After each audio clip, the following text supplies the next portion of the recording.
seorang syekh, ini sampai ke majelisnya, ini nyata. Kemudian dia belajar. Ya, saya berakhir di sini. Saat dia belajar ini, datang ke majelis syekhnya, kata syekhnya,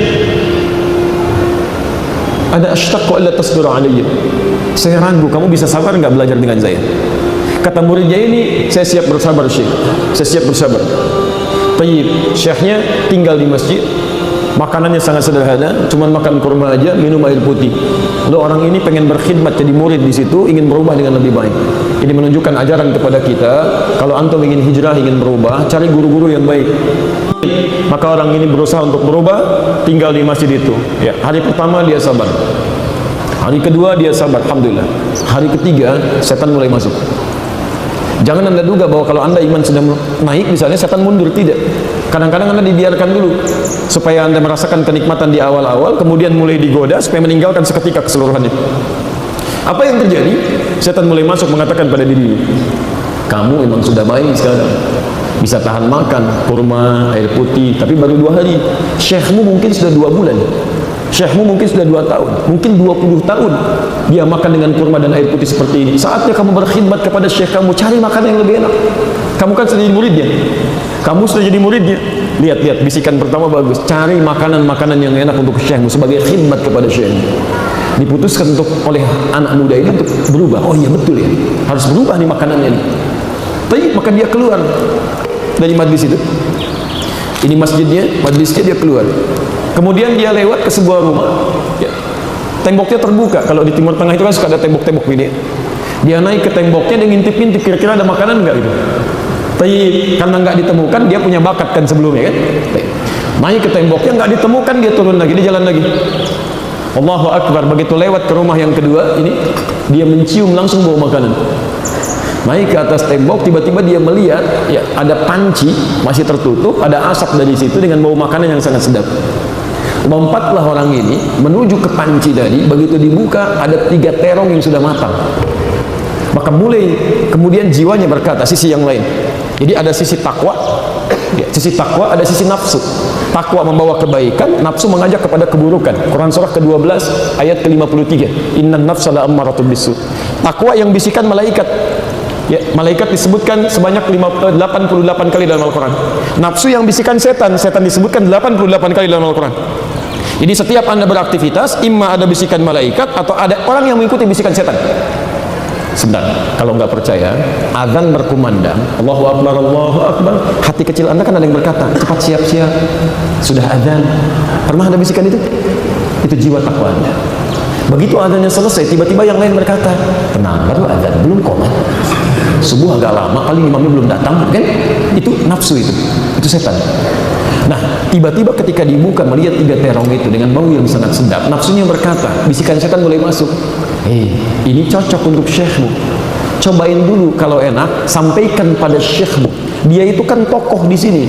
Kalaupun nanti ketahuan oleh yang punya terong, sampaikan aja syekhmu ingin memerlukannya, tentu akan dihadiahkan untukmu. Lihat cara masuknya. Anda sampaikan ini punya syekh butuh, dia tentu akan berikan. Ada tokoh misalnya ini di Bali kan, Masya Allah, luar biasa, dihormati. Tiba-tiba ada orang datang, ini tokohnya minta nih, boleh nggak? Kira-kira kalau antum pemilik terong ini dikasih nggak? Dikasih, tapi anda kan nggak bertemu dengan pemilik terong. Diikutilah kemudian saran dari nafsunya tadi, diambil 1 terongnya, dicuil oleh dia, dimasukkan ke mulutnya. Perhatikan, ketika dia mulai bertekad berubah, Allah tidak menyia-nyiakan amalannya. Dicatat sebagai pahala dan diberikan dorongan dalam jiwanya. Begitu masuk ke dalam mulutnya, langsung ada gejolak dalam jiwanya. Ini bukan punya kamu, haram, nggak boleh. Maka dia sadar, dia ucapkan astagfirullah, dia buang, kemudian lepehan secuil terong itu dia buang, dia tumpahkan, dia tinggalkan tempat itu, kemudian langsung berlari kembali ke majlisnya. Maksud dia ingin menyampaikan kepada syekhnya, saya terjadi perbuatan tadi, ya syekh bimbing saya untuk bertobat. Dia ngaku salah lagi.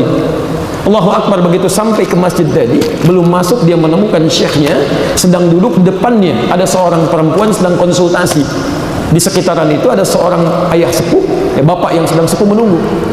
Begitu melihat anak ini, pemuda tadi, syekhnya langsung berkata, ya bunai ta'al, katanya, nak sini, ya idlisuna, duduk sini.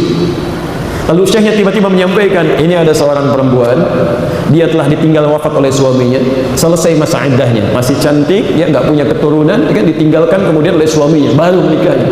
Tapi dia datang kepada saya untuk menjaga dari fitnah, ingin dicarikan seorang pendamping kehidupan. Siapkah kamu menikah dengan dia? Siapkah kamu menikah dengan dia? Antum datang ke Baitul Ma'mur, ada seorang perempuan ditinggal suaminya gitu kan, Masya Allah, masa indah sudah habis, orangnya cantik, tiba-tiba mau nggak nikah dengan dia? Kalau antum berada dalam posisi pemuda tadi, jawabannya apa? Wow. Pemuda tadi iman standar, tapi sudah ada perubahan. Dia berpikir, Syekh, saya kan tinggal dengan Anda, makan numpang, nggak ada yang lain, bagaimana sih bisa menghidupi dia? Kata syekhnya, nah ini sudah mulai baik nih. Dia sebelum berubah dia berzina, setelah dia berubah berpikir dalam kebaikan. Kata syekhnya, kamu jangan khawatir, dia hanya mensyaratkan laki-laki yang baik mengajak dia menuju Allah. Dia ditinggalkan oleh suaminya harta yang cukup banyak. Tawaran kedua, hartanya banyak, Masya Allah, janda, cantik, Masya Allah, harta banyak, meminta menikah dengan Anda saat ini juga. Bagaimana tawarannya? Baik, singkatnya diterima tawaran itu. Begitu diterima, dinikahkan, ternyata yang duduk di samping itu, yang sepuh itu bapaknya. Dipanggil bapaknya, dinikahkan seketika, kemudian pulanglah 3 orang itu ke rumahnya. Keluar dari masjid, lewat rumah pertama tadi, sini, yang dia naik ke atas tembok. Dia sudah bergetar dan dingduk tidak karuan, jangan-jangan ini rumahnya gitu kan. Dia tadi naik ke atas tembok, tiba-tiba alhamdulillah ternyata lewat dia, lewat. Yang jadi masalah, lewatlah ke rumah yang kedua yang ada terong ini. Begitu lewat, si suaminya tadi mengajak cepat-cepat begini, tapi istrinya kemudian menahan tangannya. Zauji, hadza baituna. Suamiku sayang, ini rumah kita kan ya. Masuklah dia ke sini. Ke rumah yang ada terong itu. Begitu sudah nggak karuan dan istrinya bertanya pertanyaan kedua, Zauji, hal anta ja'i? Suamiku sayang, apakah engkau lapar? Dia jujur berkata, bala, ya, saya lapar, saya cuma makan kurma, minum air putih dan sebagainya. Baik, Allah tunggu sebentar, saya sudah siapkan makanan. Rupanya perempuan ini sudah masak untuk menyiapkan pendampingnya masuk ke dalam rumahnya. Begitu masuk ke dalam dapurnya, faida atat al-matbakh, datang ke dapurnya kaget dia. Fata'ajabat faqalat, ma aqada majunjuni. Siapa yang makan terong saya tadi? Sudah terbuka. Antum sudah nikah tuh, dapat suasana masalah terong. Apa yang antum akan sampaikan? Jangan katakan kucing ya, hati-hati itu. Gak ada kaitan dengan ini. Manusia sekarang zalimnya luar biasa. Yang berbuat laki-laki disalahkan kelinci, yang nangis laki-laki salahkan buaya, yang keluar perempuan salahkan kupu-kupu gitu kan. Yang korupsi manusia salahkan tikus. Hati-hati. Tapi apa yang terjadi? Maka iman ini membimbing dia untuk cerita. Dia katakan, wallahi zauji, demi Allah kata istriku sayang, kejadiannya begini, begini, begini, begini. Sampai ketika ada godaan itu, aku cobai terong itu, tapi imanku mengatakan jangan makan itu, tumpahkan, tumpahkan, itu bukan hakmu. Maka saya pergi meninggalkan itu sampai ketemu kamu, sampai kita nikah dan sampai ada di sini. Nah, sekarang perhatikan apa yang terjadi. Perhatikan, istrinya kemudian menjawab. Ibu, kalau dalam suasana seperti itu apa respon Anda? Kalau rumah tangga seperti ini, tenang kehidupan kita. Perhatikan jawab istrinya. Wallahi zaujil karim, demi Allah suamiku sayang, secuil terong yang engkau muntahkan karena Allah itu, secuil terong yang engkau muntahkan karena Allah itu, maka datanglah penjagaan Allah kepadamu dan diberikan anugerah yang lebih besar. Allah berikan semua terongnya dengan panci-pancinya, dengan rumahnya plus pemilik terongnya.